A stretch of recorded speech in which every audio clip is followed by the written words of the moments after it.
Hello नमस्कार दोस्तों, मेरा नाम है कपिल और स्वागत है आप सभी का फॉर आपकी सक्सेस में।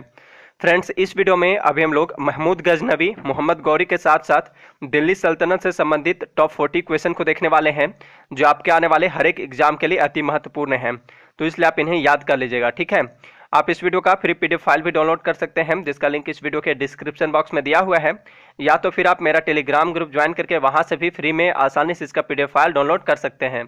टेलीग्राम ग्रुप ज्वाइन करने का लिंक भी इसी वीडियो के डिस्क्रिप्शन बॉक्स में दिया हुआ है। ओके, तो चलिए अब क्वेश्चन की ओर बढ़ते हैं। और पहला क्वेश्चन है, पहला मुस्लिम आक्रमणकारी 712 ईस्वी में भारत आया था, उसका क्या नाम था? तो इसका राइट आंसर है ऑप्शन सी, मोहम्मद बिन कासिम। मोहम्मद बिन कासिम जो था वह भारत पर आक्रमण करने वाला पहला मुस्लिम आक्रमणकारी था। वह किस देश का निवासी था? तो वह अरब देश का निवासी था। उसने उस टाइम जब भारत के सिंध प्रदेश पर आक्रमण किया था, तो वहां का शासक कौन था? दाहिर था, ठीक है, जिसे मोहम्मद बिन कासिम ने हराया था। अगला प्रश्न है, महमूद गजनवी ने भारत पर कितनी बार आक्रमण किया? तो महमूद गजनवी ने भारत पर कुल 17 बार आक्रमण किया था। उसका जो था सबसे पहला आक्रमण कब था? तो वह किया था 1001 ईस्वी में हुआ था, ठीक है। और उसका सबसे अंतिम आक्रमण 1027 ईस्वी में सिंध के जाटों पर हुआ था। अगला प्रश्न है, महमूद गजनवी के सभी आक्रमणों में सर्वाधिक महत्वपूर्ण आक्रमण कौन सा था?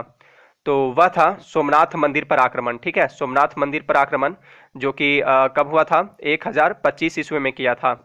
यह महमूद गजनवी का 16वां आक्रमण था। कौन सा? 16वां आक्रमण था, जो कि सभी आक्रमणों में सर्वाधिक महत्वपूर्ण आक्रमण था।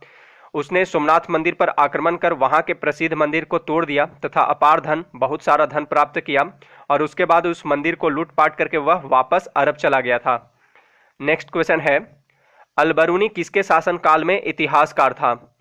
तो इसका राइट आंसर है ऑप्शन ए, महमूद गजनवी के शासनकाल में। अलबरूनी महमूद गजनवी का दरबारी कवि एवं इतिहासकार था। जब महमूद गजनवी ने सोमनाथ मंदिर पर आक्रमण किया था, उसी टाइम यह भारत आया था उसके साथ, महमूद गजनवी के साथ, ठीक है। कौन? अलबरूनी आया था भारत। और अलबरूनी को देखिए संस्कृत का अच्छा ज्ञान था। एक क्वेश्चन यह भी पूछा जाता है कि पुराणों का अध्ययन करने वाला प्रथम मुसलमान कौन था? तो वह अलबरूनी ही था, ठीक है। अलबरूनी की एक प्रसिद्ध पुस्तक है तहकीक ए हिंद, जिसे किताबुल हिंद भी कहते हैं। इस पुस्तक में उसने भारत का विवरण लिखा है, तो आप इसे भी याद रखिएगा, ठीक है। तहकीक ए हिंद या किताबुल हिंद के लेखक कौन है? तो वह है अलबरूनी। अगला प्रश्न है, आत्मकथा शाहनामा के लेखक कौन है? तो शाहनामा के लेखक हैं फिरदौसी। और फिरदौसी जो है ये किसके दरबार में रहते थे? तो यह भी महमूद गजनवी के ही दरबार में रहते थे, ठीक है। नेक्स्ट क्वेश्चन है, तराइन का प्रथम युद्ध कब हुआ था? तो तराइन का प्रथम युद्ध लड़ा गया था 1191 ईस्वी में हुआ था। और यह किसके किसके बीच लड़ा गया था? तो यह मोहम्मद गौरी तथा पृथ्वीराज चौहान के बीच लड़ा गया था, जिसमें मोहम्मद गौरी की हार हुई थी। अच्छा, तराइन का द्वितीय युद्ध कब हुआ था? तो यह हुआ था 1192 ईस्वी में।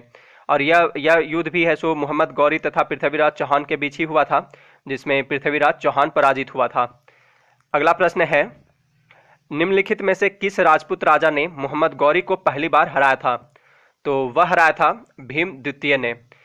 1178 ईस्वी में मोहम्मद गौरी ने गुजरात पर आक्रमण किया। उस समय वहां बघेल वंशीय शासक भीम द्वितीय था, ठीक है, जिसे देखिए भीम द्वितीय को मूल द्वितीय भी कहते हैं, कहा जाता है। तो इसी का शासन था भीम द्वितीय का, वहां पे गुजरात पर जब आक्रमण किया था 1178 ईस्वी में, उस टाइम। तो आबू पर्वत की तलहटी में इसने गौरी को पराजित कर दिया था भीम द्वितीय ने, और यह मोहम्मद गौरी की भारत में प्रथम पराजय थी। अगला प्रश्न है, दिल्ली सल्तनत पर शासित हुआ था कुल, यानी दिल्ली सल्तनत पर कुल कितने वंशों ने शासन किया? तो कुल 5 वंशों ने शासन किया था, ठीक है। यानी दिल्ली सल्तनत शासित हुआ था कुल 5 राजवंशों द्वारा। तो वह कौन कौन से वंश थे जो दिल्ली सल्तनत पर शासन किया था? तो देख लीजिए एक बार यहाँ पे। तो वह था सबसे पहले शासन किया था मामलुक अथवा गुलाम वंश। इसका शासनकाल 1206 ईस्वी से 1290 ईस्वी तक रहा। फिर आया खिलजी वंश, ठीक है, मोहम्मद गुलाम वंश के बाद। इसका शासनकाल रहा इस वंश का 1290 से 1320 ईस्वी तक। फिर आया तुगलक वंश, इसका शासनकाल रहा 1320 से 1414 ईस्वी तक। फिर शासन किया सैयद वंश 1414 से 1451 ईस्वी तक। और अंतिम जो वंश था दिल्ली सल्तनत का, वह था लोधी वंश, ठीक है, जिसका शासनकाल रहा 1451 ईस्वी से लेकर 1526 ईस्वी तक, ठीक है, तो आप इसे याद रखिएगा। अगला प्रश्न है, भारत में गुलाम वंश का संस्थापक कौन था? तो गुलाम वंश का संस्थापक कौन था? कुतुबुद्दीन ऐबक था। और कुतुबुद्दीन ऐबक किसका गुलाम था? तो यह मोहम्मद गौरी का गुलाम था। कुतुबुद्दीन ऐबक ने दिल्ली सल्तनत पर कब से कब तक शासन किया था? 1206 ईस्वी से लेकर 1210 ईस्वी तक, ठीक है। तो यह भी क्वेश्चन पूछा जाता है कि गुलाम वंश की स्थापना कब हुई थी? तो 1206 ईस्वी में हुई थी। किसने किया था? कुतुबुद्दीन ऐबक ने किया था। अगला प्रश्न है, सन 1210 में कुतुबुद्दीन ऐबक के पश्चात दिल्ली का सुल्तान कौन बना था? तो देखिए, कुतुबुद्दीन ऐबक की मृत्यु हो गई थी चौगान खेलते हुए, ठीक है, घोड़े पर से गिरने से। तो उसके बाद यहाँ पे दिल्ली सल्तनत का सुल्तान कौन बना था? तो वह बना था इल्तुतमिश बना था, ठीक है, तो आप इसे याद रखिएगा। अगला प्रश्न है, निम्नलिखित में से वह दिल्ली का सुल्तान कौन था जिसकी मृत्यु चौगान यानी कि पोलो खेलते हुए हुई थी? तो वह था कुतुबुद्दीन ऐबक, ठीक है, जिसकी मृत्यु जो है चौगान खेलते हुए यानी कि पोलो खेलते हुए घोड़े से गिर जाने से हुए थे। अगला प्रश्न है, दिल्ली सल्तनत की दरबारी भाषा क्या थी? तो दिल्ली सल्तनत की दरबारी भाषा जो थी वह थी फारसी। नेक्स्ट क्वेश्चन है, आगरा शहर की स्थापना किसके द्वारा की गई थी? तो अभी जो वर्तमान आगरा है, आगरा नगर, आगरा शहर, इसकी स्थापना सिकंदर लोदी ने की थी, यानी इसका राइट आंसर है ऑप्शन सी, सिकंदर लोदी। और इसकी स्थापना कब की थी इसने? तो 1504 ईस्वी में की थी, 1504 ईस्वी में। नेक्स्ट क्वेश्चन है, कुव्वत उल इस्लाम मस्जिद का निर्माण किसके द्वारा किया गया था? तो कुव्वत उल इस्लाम मस्जिद का निर्माण कुतुबुद्दीन ऐबक के द्वारा करवाया गया था, ठीक है। कहाँ पे यह है कुव्वत उल इस्लाम मस्जिद कहाँ पे है? तो यह नई दिल्ली में है। अगला प्रश्न है, अजमेर में 2.5 दिन का झोपड़ा किसने बनवाया था? तो 2.5 दिन का झोपड़ा का निर्माण जो है, इसका निर्माण भी कुतुबुद्दीन ऐबक ने ही करवाया था। और ये कहाँ पे है 2.5 दिन का झोपड़ा? अजमेर में है, ठीक है, राजस्थान में। अगला प्रश्न है, कुतुब मीनार के निर्माण कार्य को किसने पूरा किया था? देखिए, कुतुब मीनार के निर्माण कार्य को स्टार्ट किसने किया था? तो कुतुबुद्दीन ऐबक ने किया था। लेकिन यहाँ पे क्वेश्चन है कि कुतुब मीनार के निर्माण कार्य को पूरा किसने किया था, ठीक है, किसने पूरा करवाया था? तो वह करवाया था इल्तुतमिश ने, ठीक है। कुतुब मीनार कहाँ स्थित है? तो नई दिल्ली में स्थित है। और इस मीनार की ऊंचाई लगभग कितनी है? तो 338 फीट है, ठीक है, 338 फीट। और अगर मीटर में बात करें तो 72.5 मीटर के आसपास इसकी ऊंचाई है। यह भी एग्जाम में पूछा गया क्वेश्चन है कि कुतुब मीनार की लगभग ऊंचाई कितनी है? तो 338 फीट है, मीटर में 72.5 मीटर। अगला प्रश्न है, रजिया सुल्तान किसकी बेटी थी? तो रजिया सुल्तान जो थी वह इल्तुतमिश की बेटी थी। इसने दिल्ली सल्तनत पर 1236 से लेकर 1240 ईस्वी तक शासन किया था। अच्छा, भारत की पहली महिला शासिका कौन थी? तो वह रजिया सुल्तान ही थी, ठीक है, तो आप इसे भी ध्यान में रखिएगा। अगला प्रश्न है, किसके शासनकाल में सबसे अधिक मंगोल आक्रमण हुए? तो सबसे अधिक मंगोल आक्रमण जो हुए थे वह हुए थे अलाउद्दीन खिलजी के शासनकाल में, ठीक है। अगला प्रश्न है, दिल्ली के सुल्तान का पद संभालने से पहले बलबन किस सुल्तान का प्रधानमंत्री था? तो दिल्ली के सुल्तान का पद संभालने से पहले बलबन जो था वह नसरुद्दीन महमूद का प्रधानमंत्री था। अगला प्रश्न है, नियमित मुद्रा जारी करने वाला और दिल्ली को अपने साम्राज्य की राजधानी घोषित करने वाला दिल्ली का प्रथम सुल्तान कौन था? तो वह था इल्तुतमिश, जिसने नियमित रूप से मुद्रा जारी करवाया था। इल्तुतमिश पहला तुर्क सुल्तान था जिसने शुद्ध अरबी सिक्के चलवाए। उसने सल्तनत काल के 2 महत्वपूर्ण सिक्के चलवाए थे। एक था चांदी का टंका और दूसरा था तांबे का जित्तल। और इल्तुतमिश जो था वह दिल्ली का पहला सुल्तान था जिसने अपनी राजधानी लाहौर से दिल्ली स्थानांतरित किया था। अगला प्रश्न है, बाजार नियंत्रण प्रणाली किसने प्रारंभ की? तो बाजार नियंत्रण प्रणाली अलाउद्दीन खिलजी ने प्रारंभ की थी, यानी इसका राइट आंसर है ऑप्शन डी। अगला प्रश्न है, दिल्ली सल्तनत के किस सुल्तान ने सर्वप्रथम अस्थाई सेना का निर्माण किया? तो वह था अलाउद्दीन खिलजी, ठीक है, अलाउद्दीन खिलजी, जिसने सल्तनत काल में सर्वप्रथम अस्थाई सेना यानी कि संगठित सेना का निर्माण किया था। सैनिकों को नकद वेतन देने की प्रथा की शुरुआत भी इसी ने की थी, अलाउद्दीन खिलजी ने ही। अगला प्रश्न है, चंगेज खान का वास्तविक नाम क्या था? तो चंगेज खान का वास्तविक नाम तैमुजीन था, ठीक है। यह कहाँ का निवासी था? चंगेज खान, तो यह मंगोलिया का था। जब यह भारत पर आक्रमण किया था उस टाइम यहाँ पे दिल्ली सल्तनत का शासक कौन था? तो इल्तुतमिश था। तो यह भी एग्जाम में क्वेश्चन पूछा गया है कि चंगेज खान जब भारत पर आक्रमण किया था उस टाइम दिल्ली सल्तनत का शासक कौन था? इल्तुतमिश था। अगला प्रश्न है, दिल्ली पर राज करने वाली प्रथम महिला शासिका कौन थी? तो दिल्ली पर शासन करने वाली पहली महिला शासिका रजिया सुल्तान थी। ठीक है, और रजिया सुल्तान ही एकमात्र मुस्लिम शासिका थी जो दिल्ली की गद्दी पर बैठी थी। यह किसकी बेटी थी? इल्तुतमिश की बेटी थी। अगला प्रश्न है, प्रसिद्ध पारसी पर्व नवरोज को भारत में निम्न में से किसने प्रारंभ किया था?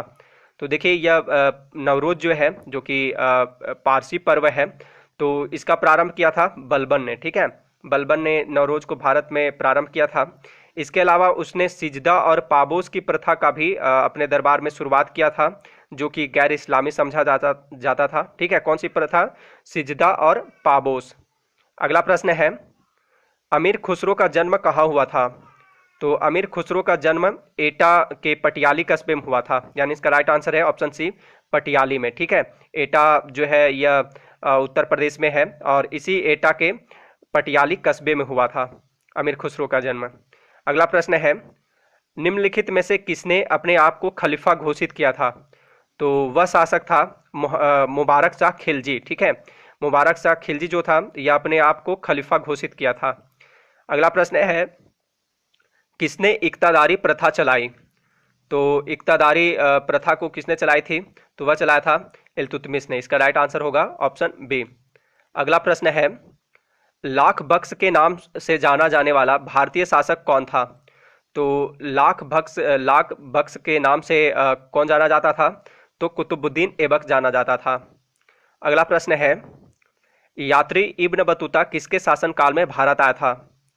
तो देखिए यह जो था प्रसिद्ध, यह एक यात्री था इब्न बतूता। ठीक है, तो यह मोहम्मद बिन तुगलक के शासनकाल में भारत आया था। क्वेश्चन पूछा जाता है कि इब्न बतूता कहाँ से भारत आया था? ठीक है, तो यह कहाँ से भारत आया था? तो अफ्रीकन कंट्री मोरक्को से आया था। ठीक है, कहाँ से? मोरक्को एक कंट्री है अफ्रीका की, अफ्रीका महादेश की, तो यहीं से आया था इब्न बतूता मोहम्मद बिन तुगलक के शासनकाल में। और इन्होंने अपनी यात्रा वृत्तांत को रेहला नामक पुस्तक में संग्रहित किया था। ठीक है, तो इनकी पुस्तक का नाम क्या है? रेहला। एग्जाम में पूछा जाता है कि रेहला पुस्तक के लेखक कौन है? तो कौन है? इब्न बतूता है। अगला प्रश्न है, तैमूर लंग ने किसके शासनकाल में भारत पर आक्रमण किया?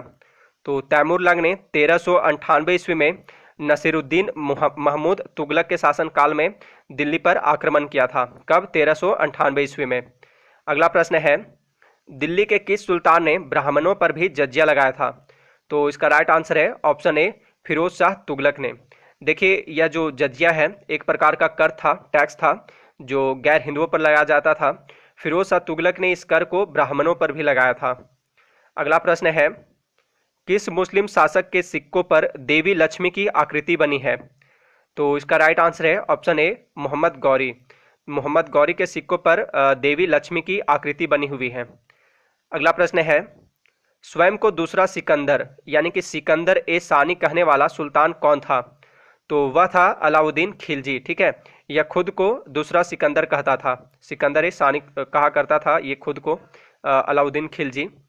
अगला प्रश्न है, दक्षिण विजय करने का मिशन अलाउद्दीन खिलजी ने किसे सौंपा? तो दक्षिण विजय करने का मिशन अलाउद्दीन खिलजी ने मलिक कफूर को सौंपा था। और मलिक कफूर एक हिजड़ा था जिसे हजार दिनारी भी कहा जाता है। और इसे हजार दिनारी क्यों बोला जाता है? क्योंकि इसे जो है अलाउद्दीन खिलजी ने गुजरात से 1000 दिनार में खरीदा था, इसलिए मलिक कफूर को हजार दिनारी भी कहा जाता है। अगला प्रश्न है, निम्नलिखित में से किसे भारत का तोता कहा जाता है? तो भारत का तोता बोला जाता है अमीर खुसरो को। ठीक है, भारत का तोता अथवा तूतीय हिंद, ठीक है, तूतीय हिंद किसे बोला जाता है? अमीर खुसरो को बोला जाता है। अगला प्रश्न है, मनियरों का राजकुमार किसे कहा जाता है? तो मनियरों का राजकुमार मोहम्मद बिन तुगलक को कहा जाता है। अगला प्रश्न है, भारत में चमड़े की प्रतीक मुद्रा किसने प्रारंभ की? तो भारत में चमड़े की प्रतीक मुद्रा यानी कि सांकेतिक मुद्रा किसने प्रारंभ की थी? मोहम्मद बिन तुगलक ने प्रारंभ की थी। अगला प्रश्न है, कुतुब मीनार को जैसे हम आज उसे देखते हैं, अंततः उसका पुनर्निर्माण किया गया था। यहाँ पे देखिए पुनर्निर्माण का बात किया जा रहा है, ठीक है। तो इसका पुनर्निर्माण किया था फिरोज शाह तुगलक ने, ठीक है। फिरोज शाह तुगलक के द्वारा उसका पुनर्निर्माण कराया गया था कुतुब मीनार का। तूफान के कारण कुतुब मीनार के कुछ भाग क्षतिग्रस्त हो गए थे, तो उसका पुनर्निर्माण करवाया था फिरोज शाह तुगलक ने। लेकिन कुतुब मीनार का निर्माण कार्य स्टार्ट किसने करवाया था? तो वह करवाया था कुतुबुद्दीन ऐबक ने, ठीक है। और उसे उसका निर्माण कार्य पूरा किसने करवाया था? तो वह करवाया था इल्तुतमिश ने। लेकिन यहाँ पे क्वेश्चन है कि पुनर्निर्माण यानी कि उसका टूट जाने के कारण, क्षतिग्रस्त हो जाने के कारण उसका पुनर्निर्माण, फिर से उसकी मरम्मत किसने करवाया था? तो फिरोज शाह तुगलक ने करवाया था। अगला प्रश्न है, निम्नलिखित में से किसने अपनी राजधानी दिल्ली से देवगिरी अर्थात दौलताबाद स्थानांतरित की? देखिए देवगिरी का ही नाम है दौलताबाद, ठीक है। तो अपनी राजधानी दिल्ली से देवगिरी या दौलताबाद स्थानांतरित किसने की थी? तो वह किया था मोहम्मद बिन तुगलक ने, ठीक है। और दौलताबाद अभी वर्तमान में कहाँ पे स्थित है? तो यह स्थित है महाराष्ट्र के औरंगाबाद जिले में। अगला प्रश्न है, दीवान ए खैरात नामक एक अलग विभाग की स्थापना किसने की? तो दीवान ए खैरात विभाग की स्थापना फिरोज शाह तुगलक ने की थी। और यह जो है दीवान ए खैरात एक दान विभाग था। इस विभाग द्वारा अनाथों, विधवाओं और गरीबों के भरण पोषण एवं उनकी देखभाल का कार्य किया जाता था। अगला प्रश्न है, दिल्ली का सुल्तान जो भारत में नहरों के सबसे बड़े नेटवर्क के निर्माण के लिए प्रसिद्ध है था, तो उसका नाम क्या था? तो वह था फिरोज शाह तुगलक, ठीक है। इसने कृषि को प्रोत्साहन देने के उद्देश्य से सिंचाई के लिए अनेक नहरों का निर्माण कराया था। इसलिए फिरोज शाह तुगलक भारत में नहरों के सबसे बड़े नेटवर्क के निर्माण के लिए प्रसिद्ध है। अगला प्रश्न है, लोदी वंश का अंतिम शासक कौन था? तो लोदी वंश का अंतिम शासक इब्राहिम लोदी था, ठीक है। यानी इसका राइट आंसर है ऑप्शन ए, इब्राहिम लोदी। अच्छा, लोदी वंश का संस्थापक कौन था? तो वह था बहलोल लोदी। और लोदी वंश का अंतिम शासक कौन था? इब्राहिम लोदी था। अगला प्रश्न है, निम्न में से कौन गुलरुखी के नाम से कविताएं लिखा करता था? तो गुलरुखी के नाम से कविताएं कौन लिखा करता था? तो वह लिखा करता था सिकंदर लोदी, ठीक है। तो अंत में आपके लिए क्वेश्चन है, प्रसिद्ध सोमनाथ मंदिर किस राज्य में स्थित है? तो इसका सही जवाब आप मुझे कमेंट बॉक्स में दीजिएगा। तो इस वीडियो में इतना ही। अगर आप इस वीडियो का क्विज खेलना चाहते हैं तो गूगल पर जाइए, वहाँ पे सर्च कीजिए www.forapkisuccess.in। वहाँ पे सर्च करने पर देखिए इस टाइप का एक लिंक मिलेगा, उसे ओपन कीजिए और वहाँ से इस वीडियो का क्विज प्ले कीजिए, ठीक है। अगर ये वीडियो आपको अच्छा लगा हो तो इसे लाइक तथा शेयर जरूर कर दीजिएगा। मिलते हैं नेक्स्ट वीडियो में। Thanks for watching.